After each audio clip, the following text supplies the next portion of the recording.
Welcome to the midweek video. This week we start a new series on Proverbs, the book of Proverbs. It's found in the Old Testament. It belongs to a group of books called wisdom literature. But the book of Proverbs gives very practical advice, day-to-day practical advice. And it's often spoken of in terms of a father speaking to his son, giving his son some good advice, knowing that as his son grows up, he will often come to crossroads in his life where he has to make good decisions. And what's true for the son is also true for us, that in our lives we have to make decisions. And the book of Proverbs is packed with practical wisdom in making decisions. But it also speaks about relationship as well. It's not just advice that you might just follow, but it's advice that goes deeper. It's advice about relationship. And the first proverb that I want us just to address this afternoon is one that's found in chapter 1 and verse 7, and it speaks of the fact that the fear of the Lord is the beginning of true knowledge.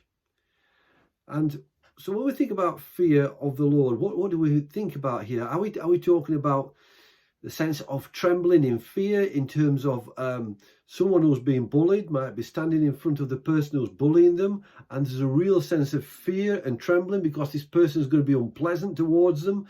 No, it's not that sort of trembling. But it's more of a sense of respect, of awe, of reverence for who God is. And this sense of respect for who God is not just something that's in the head, but this fear of the Lord shows itself in practical ways. It shows itself in loving obedience. It shows itself in a sense of service, serving this God who we fear. But it is about honouring, it's about respecting, it's about reverence.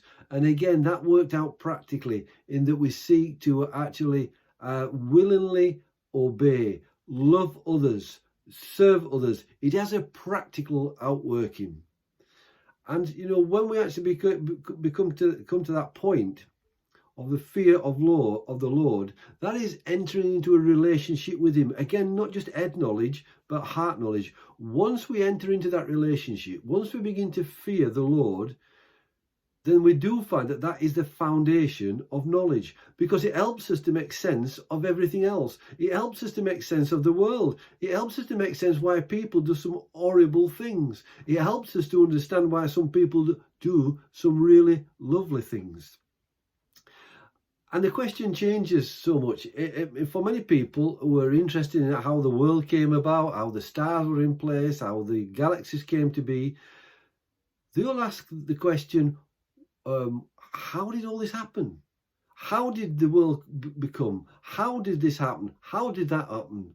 But you know, when you actually have a fear of the Lord, when you're in relationship with the Lord, you don't ask the question, how did all this come to be? But you ask why. Why did God create? Why did God create things so well? Why did God create me? And we begin to understand what the real meaning of life is. We're not here just for a short period of time and gone. Well, yeah, we are. But there is a purpose for us to be here. And that is to grow in our knowledge of the Lord Jesus Christ. And the fear of the Lord is the beginning of all that. And so we need to be people who fear the Lord. Then we begin to make sense of so much else. So at the beginning of this series on Proverbs, what I want to ask you this afternoon is, are you fearing the Lord? And if you are, you'll begin to understand what's happening to us in the world around us. But also if you are, then that needs to be showing itself in loving, practical obedience to this Lord who loves us so much. The fear of the Lord is the beginning of true knowledge. Let's live that out and let's grow in that. More next week. God bless.